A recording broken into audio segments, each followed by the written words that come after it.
Hello, everyone. Welcome to the bridge, and thank you all of you for joining us in this one significant live. I would say because badminton, for one, is one of the most popular Olympic sports in India, and it is a part of layman's discourse throughout the year. And 2024 has been the year of Olympics.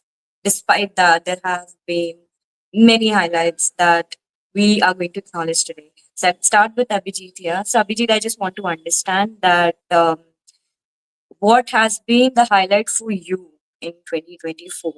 And it's pretty obvious that we'll not start with the Olympics. We'll just go with chronology. Tell us about your highlight that you still live with in Indian badminton. So for this year, it's honestly pretty easy to pick, I guess.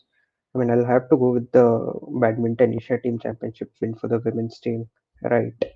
We expected a lot more in the year, especially with the Olympics a few months down the line after the Badminton Asia Team Championship, but things did not really work out. Uh, so I mean, disappointing that way, but yeah, the display of the women's team at the Asian Championships was something which was not expected, at least by me. I did not expect they'll go all the way, they'll end up winning. But the way the PV Sindhu led that team and the camaraderie was there to see, and the way Anmol Kaap rose up to the occasion. She was playing just a second senior tournament, and it was also her Asian Championship debut. I think her first ever team event in that sense. And the way she came up and she won, I think, three matches on demand. It was commendable, and also the way Trisa and Gayatri played in that tournament. That was good to see, especially with Tanisha getting injured and then India having to play PV Sindhu in one of those doubles matches. I guess it was in the semifinals, and still going through all of that and then ending up winning that tournament. Yeah, it was special. So yeah, that has to be the highlight, hands down for me at least. Yep. So 2 points actually that I noticed from your statement was one was that you did not expect them. I mean, you did not expect the kind of performance the women's team has staged at the tournament. And the second one was Anmol Karp, and I think you have done injustice to the space that you're given to Teresa and Gayatri in your statement, but we'll go to Pritish because Priti had a smile on his face when you mentioned Sindhu playing doubles. So Pritish, what is your thought and what has been your highlight at this tournament? Did you expect India to perform like this? Because see again, it wasn't magic, right? It was performance. And you also have been following all these athletes. You've had a word with Anmol's coach, and tell us about why was that? Why did you have that reaction when Abhijit mentioned about Sindhu playing doubles? No, because like that was funny and it was a very good tactical move, I would say, because then they had to take out the lower rank so that Trisha Gayatri can get their favorable matchup. They played Sindhu, which was that is why I like chuckled there because that was a smart move, and I think that tournament was probably the best thing that happened to Indian badminton. I don't think after that, yeah, Syed Modi, but okay. Syed Modi, if you don't expect our players to win Syed Modi, what else you expect them to win? But yeah, I think Anmol Khar coming, and it's not just Anmol Khar. I think the kind of the team unity, the what we saw in Thomas Cup 2022, it was kind of the same. That they were taking upon strong opponents and nobody was giving them a chance. It was kind of repeat of that, and it felt very nice that okay, finally our women's team also pulled it off, and Anmol, hands down, that was some like performance that has to be because she went ahead, and as Abhijit mentioned, it was like on demand that we wanted that was a demand that there is no way you can lose also. And especially the her composer, and playing fifth game is it's not an easy thing to do. It's not an easy thing to do. But I think, yeah, kudos to her and Trisha Gayatri, definitely. I think that Trisha Gayatri is the biggest positive for me this season, if you'd ask me, because I don't see any other positive apart from them. And I was recently having a conversation with them, and they're like that. This is just like this. We are not thinking of anything else. It's just that we have to build on this. And even if you look at WTF and their performance, it was commendable. Yeah, obviously they got lost in the group stage, but the performance was really good out there. There are gaps, they know it, and I think with a new coach now, Tan Kimar is here, and he will definitely work on them also. So I think 2024 Trisha Gayatri, more of women's badminton, I would say, than men's badminton. Yeah, good days for Indian women's badminton to see in the coming year. Now, a difficult question to you, Smriti, because you have been looking at Indian badminton in a critical frame for the past couple of months. Now, it just popped up because we have been talking about Sindhu playing doubles and Tanisha getting because Tanisha was injured. That's why the onus of taking the match came on Teresa and Gayatri. But eventually, someone had to step up, and we had absolutely zero backups. So that's why Sindhu had to step up. So I just want to understand, how do you look at the crop of Indian badminton, like the less availability of backups in Indian women's double at this point of time? Because we have been looking at it from the critical frame. What are your thoughts on this, and obviously the highlights? So regarding the backup, yeah, it's a bit of difficult question. As difficult is the situation of Indian badminton. So as we have seen like how India lost in the Thomas Cup or in the Uber Cup. So there we lost because we did not have any backup, or we do not have a alternative players. So both in men's singles and in women's singles, so we have already seen it that we don't have a backup. So even though we have talented players, so except for Anmol Kav this year, so in the last few years, I would say in the last couple of years, we have taken off names of several players, but none of them actually sustained that expectations after a certain good performances, a couple of good performances. After that, they faded away. And I would like to mention the name of Unnati Hoda. She was deemed to be a good replacement for Saina Nehwal or PV Sindhu. But then when she will step up? The question is when she will step up. So she's still been there, and in between we found Anmol Khav. Anmol Khav came, and it was her first senior level international tournament, and the way she performed, like even you have to see in that tournament, we have seen even PV Sindhu was coming back, and she was looking rusty, so it was difficult. Even though she was playing for the team, she was not in her best of her shape. So in that tournament, Almol Kaab coming and playing the fifth match of the rubber. So you are playing the decider, you don't have any experience. She did really well. I mean, it was as Pritisha said that it was really stunning performance. We did not expect, and it happened. So it was really surprising for us. So the good point, the positive point was Anmol Kaur, that somebody has finally come up and we started believing in her. But then again, you have to see. I mean, this could happen to any players, that you will play well and then there will be a bit of deep in your performance, like as happened to Anmol Kaur already. She was a national champion last year. This year she lost. I think she lost. If I am not wrong, she lost in the quarterfinal. So this year at the national championships. Then we got a new national champion, Devika. I think she is our national champion. So the thing is that if you need to be a top player, you need to be consistent at the national level at least. So like you have to be a national champions consistently.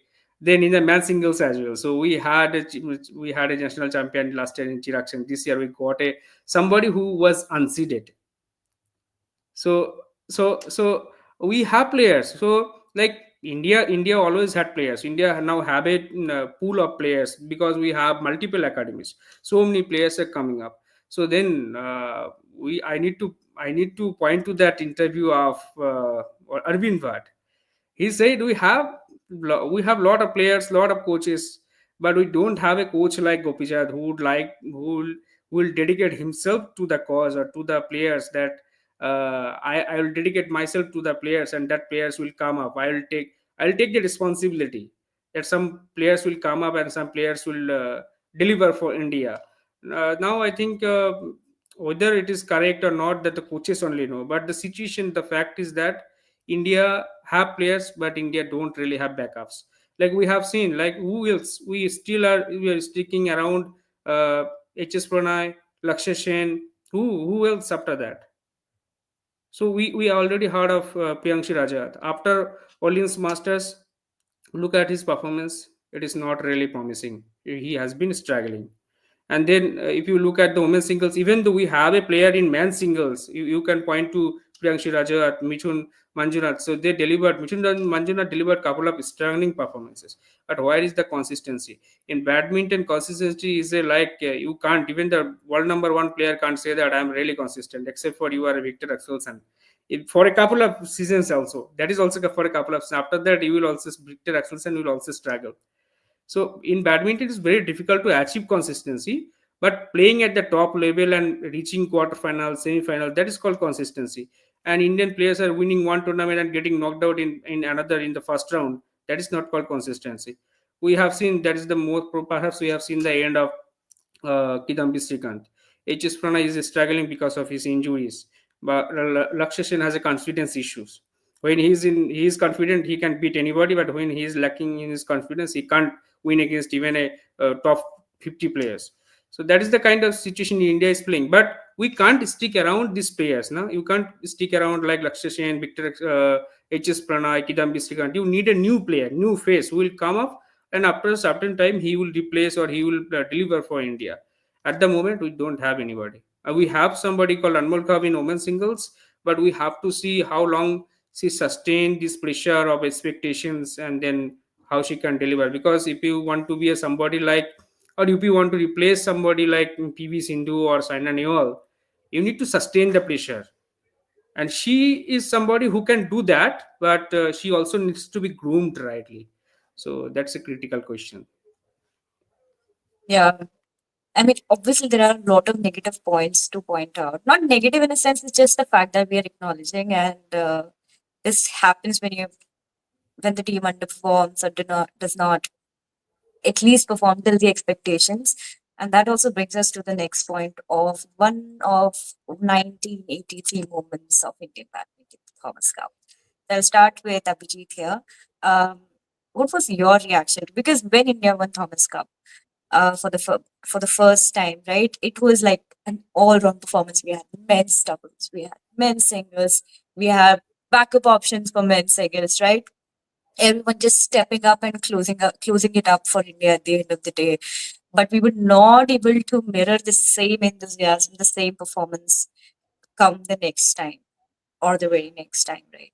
So just on what Sudipta has mentioned about the consistency, do you think this is a huge problem in Indian badminton that we have been facing of just maintaining the consistency for the sake of it? Yeah, I think Sudipto is absolutely correct when it comes to the talk of consistency, because there's actually no one apart from, say, Satvik Chirag, who have been consistent, who have been playing well throughout the year.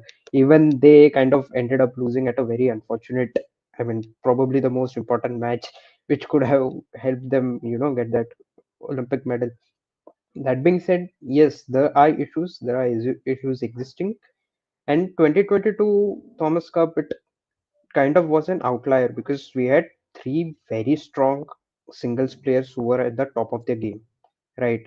Kidambi Srikanth was winning matches. Lakshya Sen was winning. Lakshya Sen, I think just the year before, had won that World Championship medal, and then he was also, ekdam at the top of his game. And then we had HS Pranoy playing, who was kind of getting back to his best after a few bad years per se. And he was also getting there at the best, and he was winning those on-demand matches, coming in at uh, the deciding matches, match number 5. And then we also had Satvik Chirag, who were again who have been absolutely the best Indian badminton players in the recent times. So that was kind of an outlier. This year, it was kind of expected that India will not defend the title. It was not going to be easy. They won the first two matches very easily. Okay, fine, because the opposition was, I mean, not the best. And then the first real challenge was against Indonesia in the third match, and then they ended up losing it very badly. I think, if I'm not mistaken, HS Pranay won the first match, and then the other four matches they lost. Satvik Chirag went down to Fikri and Maulana. Lakshya Sen went down to Jonathan Christie, if I'm not mistaken, and so on. So it just happened, and then again coming back to which put us in a spot against China, I guess, in the quarterfinals. And China were playing the best. They were playing the A team, and when Satvik Chirag lost their second match, it was pretty much visible that okay, India is going to lose this. Yes, Lakshya Sen did win against Li Shifeng in the next match to kind of keep that hope alive, but uh, everyone knew okay, this is the loss was inevitable because no one really expected a Dhruv, Kapila, and a Sai Pratik to win the men's doubles match. Come on, I mean, there's just no backup as Sudipto had recently Sudipto pointed out, right? And even if say Dhruv Kapila or Sai Pratik would have won, the other guy we had in our ranks was Kiran George. How do you expect a Kiran George? I mean, you can expect him to win against a Luke Guangzhou, but come on, he's not at that level yet. I mean, he's been around for quite some time, and the only thing we can hope for is the likes of a Priyanshu Rajawat or a Kiran George or a Ayush Shetty, as someone has mentioned in the comments, or a Sankar Muthuswamy to kind of step up in the year 2025 because it's high time. All of them are there about in the top 50, but top 50 in badminton with the kind of standards which has been set for Indian badminton top 50 is nothing. You need to be in top 20 and you need to be beating players, winning matches against players who are ranked in top 20. That's the only way. That's the only way. That's the only way forward. That's the only way they can. We can even. I mean, India can even dream of winning medals at the Olympics or the World Championship. We have a World Championship coming up this year, and who do we have to look up to? They're playing in Europe, so Lakshya Sen, because yes, he's good in those conditions. And then again Satvik Chirag. Right. Apart from that, what do you expect of players? HS Pranoy has been struggling. He never really recovered from that chikungunya bout, and it would be very interesting to see how the year pans out. But once again, as Sudipto said, consistency is something which is absolutely lacking, and uh, I mean the coaches also somewhere need to figure out how to sort this issue out.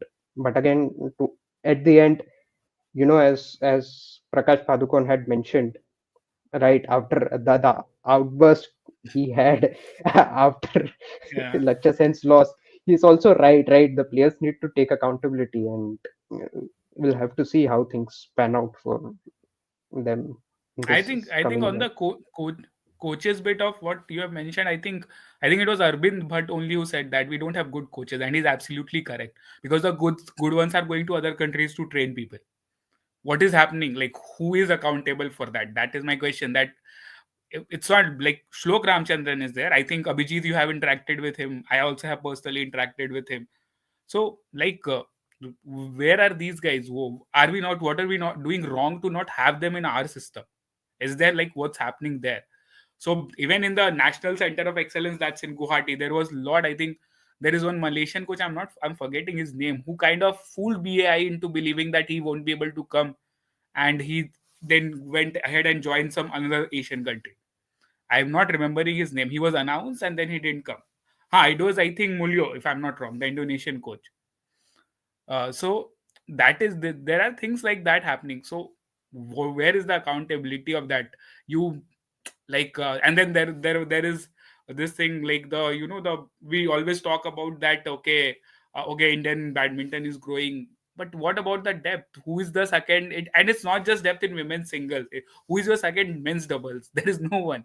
You have Satvik Chirag, you have whole of universe galaxy, and then there are the others. So where is the development? And I mean, I refuse to believe this fact that despite winning 2022 Thomas Cup and having a 30-year-old winning a world championship medal, you are saying that we are still in the process to develop something. Why? It's been we term it as 1983 of 2022. Like 1983, the comparisons are made, right? Thomas Cup win and the 1983. But I don't see anything happening here because we are kind of, as I think people have pointed it out, 2024 was a forgettable year for Indian badminton.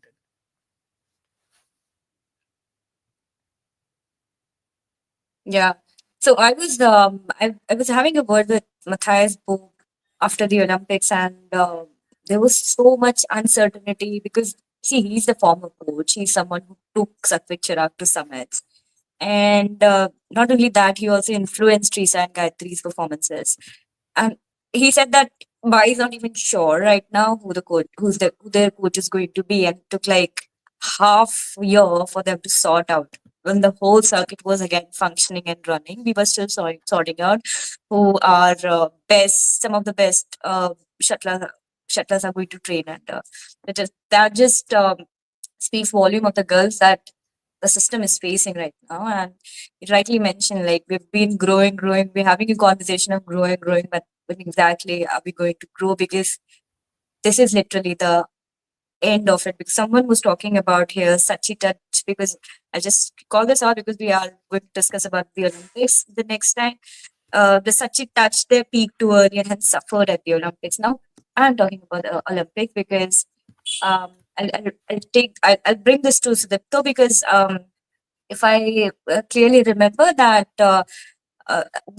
this pair from Chinese Taipei, yeah, they sleep throughout the calendar year, and then they just wake up and win the gold at the Olympics. So I want to know Sudipto, what exactly does the peak mean in badminton? What exactly? What did you say, Bithi?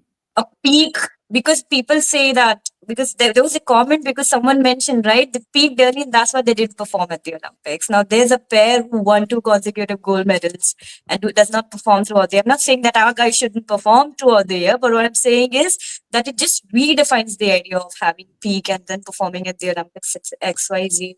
So what is your opinion on that? And just shed some light on how Sachi has performed at the Paris Olympics, which potentially was one of the most strongest Olympics if we compare to the other previous edition. Yeah, Sachi or Sach Chirag, they lost in the quarterfinal. So they were the third seed, I think. So they are not winning a medal. In fact, they are not winning a gold medal. So from the Indian perspective, so they are the materials for the gold medal. So but they could not win. So that was a biggest disappointment in badminton. And that actually, so apart from their performances, we did not expect Lakshya to do well because his performance in the last few years was not good. But those who knew Lakshya Sen, the way he prepared, even though it does not matter how you prepare, because all the players will be coming prepared for the Olympics and they will be ready for everything. And we have seen it, like how Lakshya Sen lost in the bronze medal playoff. We did not expect him to come and play in the middle matches, but still losing in the bronze medal match, it still was a big disappointment. But Satik Chirag losing in the quarterfinal, that was the disappointment of all kinds. So we could not say anything about that. I mean, that actually literally ended India's medal streak. India won medal in 2012 Olympics. After that, India won medal in 2 consecutive Olympics, in 2016 and 2021. So actually, this kinds of events signify something. I mean, it shows where Indian badminton is at the moment and how these countries. We are talking about consistency. Look how Chinese players are performing. So this is not a rocket science. You can't say that I don't know how Chinese players are performing, how Chinese coaches are preparing them, how Indonesian coaches are preparing Indonesian players. Because if you look at these countries, so we already know which countries are consistent in badminton. You will easily pick up some few names. Like China is a very consistent country in badminton, almost in all 5 disciplines. By the time Olympic was around the corner, China almost had all the five in all the 5 disciplines. They had medal contenders. So, but just a couple of years back, they did not have a very good man singles players. I mean, in consistent man singles players they did not have. But by the time the Olympics have, they almost had three, but you could only choose two. How was our condition if you consider that? How was our conditions? So Lakshya Sen qualified at the very last moment, and HS Pranay was the strongest contender for the medal, but unfortunately, because of chikungunya and all, he was not in good shape, and as expectedly, he lost. So, I mean, when you are talking about consistently, this Victor Axelsen won a medal. I think this was a second medal in the Olympics. So, I mean, when you are talking about consistency and when you are talking about consistency in badminton, it is very difficult. You need to, I mean, concentrate a lot. And another thing I would like to mention is that if you are a medalist in India, you will get a lot of money. If you are a medalist in Denmark, you will not get that much of money.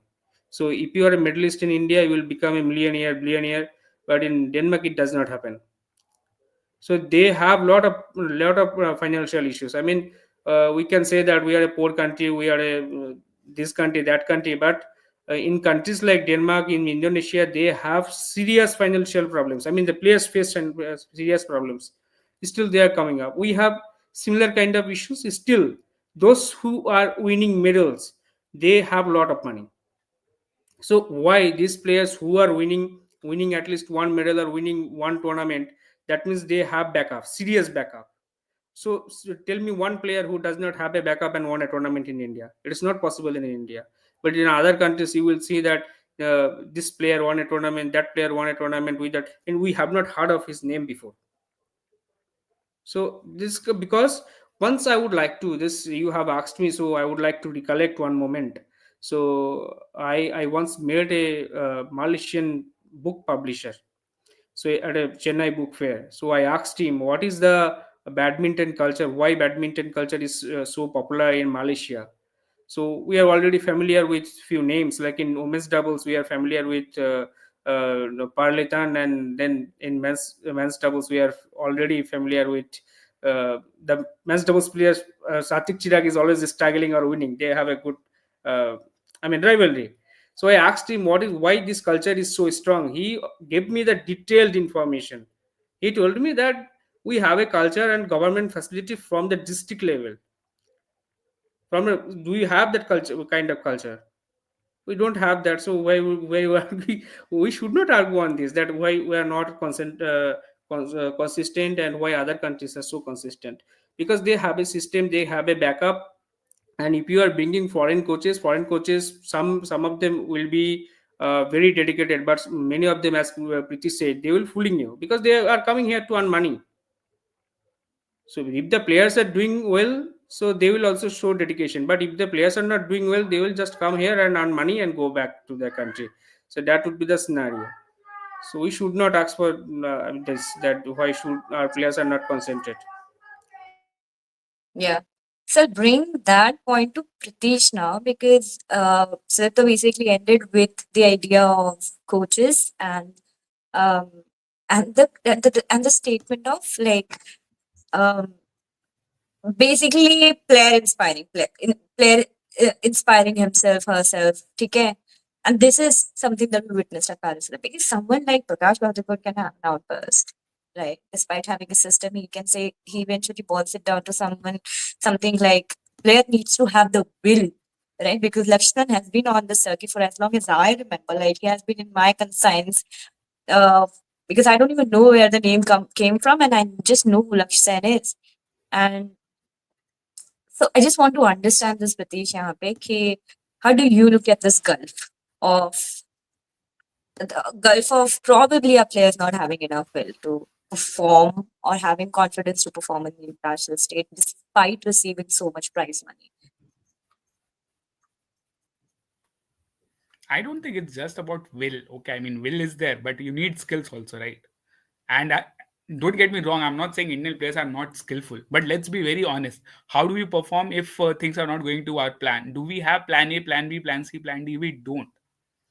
There are times you will see Indian players being completely clueless, and it's completely okay because it's not that everybody knows everything. But the point is that people improvise and adapt, and this is one thing I've observed across my years of watching badminton. sometimes, like most of the times, Indian players are very rigid on their method. For example, I'll give you a very small example. So this is 2022 India Open. Okay, first match, Kidambi Shrikant was playing against Victor Excelsen.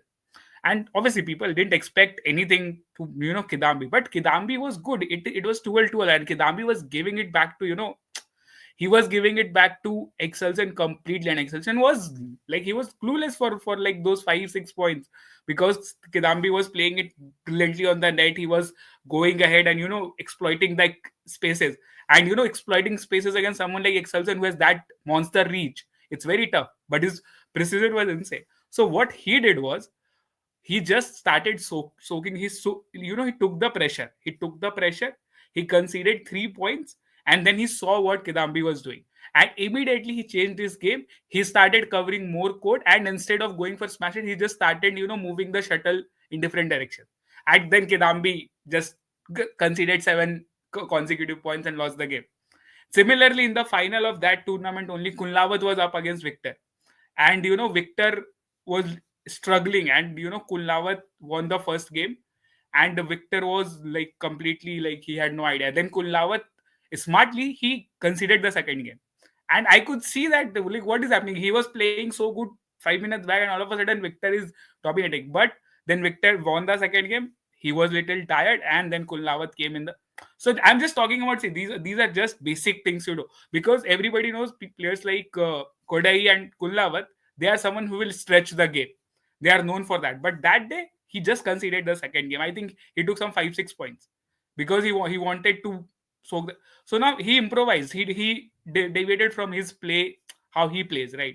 So my point is that the creativity while we are playing, that is something it completely lacks, because we once we become clueless, we become clueless. So I think will and everything, I think it is all mix of all of it, the mental part. And we recently saw, like, Paddy Upton helped two different Indian, he helped Gukesh, then earlier he had helped the Indian men's hockey team to. So somewhere I think there is not enough conversation about mental conditioning in badminton, is what I feel. There are obviously mental conditioning coaches and everything, but I feel, and I think one more thing is the lack of competition at the national level. What is the incentive for a Lakshya Sen or a PV Sindhu or a you know Satvik Chirag to play at the national level? They don't have, because if they'll play, they will easily win. Like, people talk about that, oh, Sindhu, these guys will replace Sindhu, or something. You go watch every match of Syed Modi and how Indian players just folded in front of Sindhu, and that is Sindhu not even at her, like, this is Sindhu who's on a decline. This is Sindhu who was injured. This is Sindhu who didn't had a great year, and that Sindhu is your beating your so-called prospects so comprehensively. So that is my point, that probably men's singles is one spot where we have competition. But I think Sudipto and Avijit both mentioned that Mithun Manjunath was a national champion, defeating Kidambi Shrikant in back-to-back tournaments, troubling HS Pranoy in national games, everything. Then now he goes and loses to a 16-year-old kid. Then he loses. Then he tops it up. He loses to a 15-year-old kid also in the ranking tournament. And I'm wondering what happened to this guy. Wasn't he supposed to be defeating world top 15 players? Like last year, 2022 is defeating world top 15 players, and yeah. So that is my point. The consistency, and I think not enough conversation about mental conditioning, and not enough conversation about competition at the national level. Yeah. Just I would like But to a add one little thing. glimmer. Yeah. Yeah. Yeah, as Pritish is saying about mental health, or the Indian players are very rigid about their method. If you look at how Lakshya lost against Victor Axelsen in the semi-final, so how he lost, I mean, it was in pathetic situation. He was leading, I mean, in both the games. After that, he lost because Yeah. Victor Axelsen has changed his approach, and Lakshya was relying on the same kind of game. So we had a serious issue. We are not actually flexible with our approach, and we don't have, probably Indian players don't have the plan A and B. This has happened multiple times. Even this has happened to uh, Satik Chirag as well. They lost because their opponent has changed their approach. So in the mid game, especially in the second game. So this has happened to Indian players multiple times. Yeah. Definitely. But again, as we approach at the end of the year, there has been a positive, which I believe is very significant, the performance of Teresa and Gayatri. Abhijit, now we have been talking a lot about um, the strength, the mental strength. Now, Teresa and Gayatri are someone who has staged that consistently, and they have been performing consistently to the point that we have had assumed that they might go and win something big, and they have a lot of time in their hands, and they're displaying some positive, positive features of how they've been training. And obviously, BW World Tour finals have they you go against players who have been performing consistently throughout the year. Some of them are world number one. Some of them are some of the best players in their own classifications. So, what do you think, Abhijit? Probably this one pair of Teresa and Gayatri, the way they have been performing and the way they have performed at the BW World Tour finals, gives away some glimmer of hope of all of these conversations where Indians are not exactly focusing on mental strength as far as their confidence is concerned, and shed some light on how 2025 looks. And let's be very realistic about it, because it's going to be a lot of recovery for Indian badminton in 2025 rather than performing and winning something big. What do you think?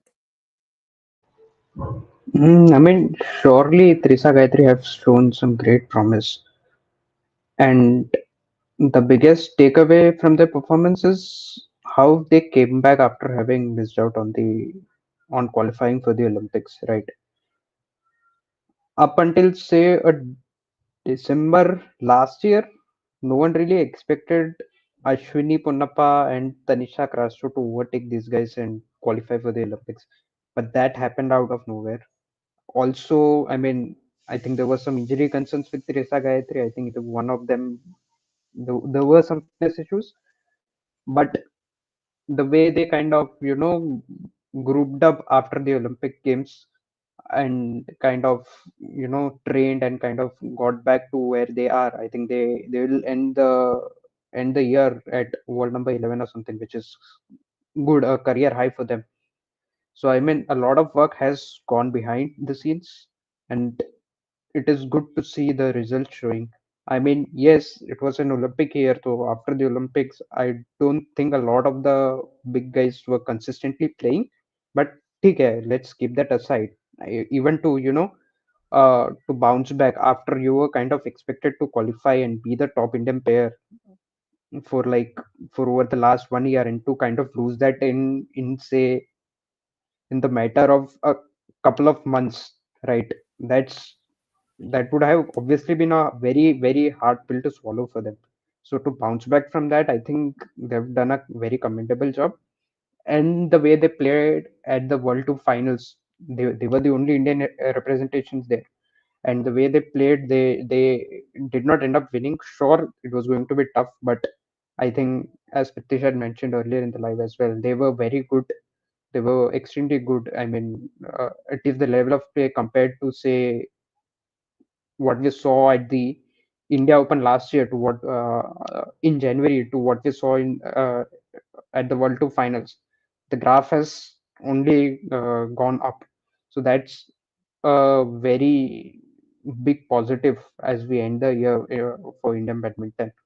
And as for 2025, I mean, yes, you expect Risha Gayatri to keep the show up, and I mean, the only big ticket event we have in badminton is the badminton world championship, and yes, there is the Sudhirman Cup as well, but let's see how they shape up for that.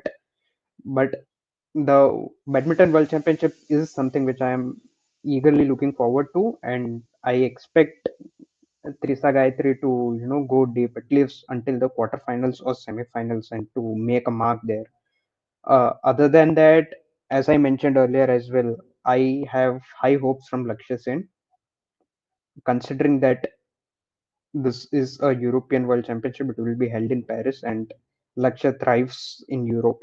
He's had some very good results in the past. He's had some very good results in Europe this year. He reached the semifinals at the French Open, and then he again reached the semi-final the next week at the All England tournament, which helped him qualify for the Paris Olympics. And then the way he played in Paris, right? So I have very high hopes from him, and I also expect, Satvik Chirag to kind of maintain that consistency and make up for their Paris debacle in Paris. So yeah, those are the only two or three things which I am looking forward to in badminton for 2025. Okay. Pritesh, do you think we need to somehow pull a Paddy Upton on Lakshya he doesn't sweet so he doesn't look lost when he actually needs to change the gear in those clutch moments? No, I think BI should be doing. I think they are doing also. I won't jump to any conclusion before how there are new coaches in the system. So definitely there has been some work that has been done, and like we also saw all these players going changing their personal coaches. So I'm hopeful that, as Avijit mentioned, that I'm having high hopes from Lakshya also. And more than Lakshya, I think I'm having high hopes from Sindhu also, because I believe somewhere there is another probably good one season peak of Sindhu left, where she'll will win some titles, or at least she'll perform win again probably a world championship or a Asia, because the Asian championship is as good as world championship in badminton because of the level of competition.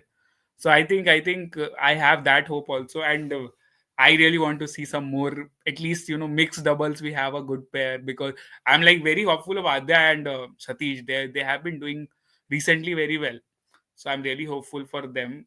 So I think more than anything else, it's just the hope that okay, Indians become more consistent at the world circuit, nothing else. Yeah, a quick dialogue from Sudipto. Do you think we'll witness a redemption for Satvik Chirag next year? A quick comment on that. Yeah, Satik Chirag. So yeah, we should be optimistic about them. So because one bad performance in the Olympics, we should not be. Uh, I mean, we should not forget about them. They will come back, and they will, because they have mostly not played this season. But we also have to keep in mind that the way they started the year, so they want tournament. They actually want a French Open. So, and this was for the second time, if I am not wrong, and then they lost in the Malaysia Open final. So that was the beginning of the season. But after that, they fizzled out a bit. But this happened because you play consistently throughout the year, and you almost have to play every week, and especially when you are playing in a Olympic cycle. So it is become very difficult for the players. I mean, you have to play every week, and you need to take care of your body. So we can't complain about this, that players are not performing. I mean, at least the top players. So they can't play final every week, because they also need to take care of their bodies. So we should be very optimistic, because they will come back as a refreshed pair in 2025, and they will look forward to do well from the very first tournament, that would be the Malaysia Open, and then the very next week we will have India Open in Delhi. So we should be optimistic about them, because they are the one pairs who have been doing consistently well, and because we have to keep in mind that the way they performed at the Asian Games. So the way they performed in the all the tournaments they have played in 2010, before the Olympics, they were in the at the peak of their form. But the injuries to Satik and playing too many tournaments take a toll on their bodies. So uh, yeah, so I will be very happy to see them do well, and at the same time, I'll be very happy to see Trisha Jolly doing well, and some of the young players coming up like Anmol. Yeah, definitely. Thank you so much for this amazing discussion that we had on Indian badminton. 2025 year is going to be a recovery and probably some magic. And we hear Badminton Hub, we understand your frustration, we understand all the points that you've mentioned, and we really hope Indian badminton recovers in the coming year. And let's hope uh, that we achieve at least some foundation of what we've been thinking about for past 10 years in 2025. Thank you so much, all of you, for joining this live, and we'll see you next year for Indian badminton. I'm really excited about it. Thank you so much, and keep following the bridge for all the updates regarding sports. See you next time. Thank you, guys. Thank you. Thank you.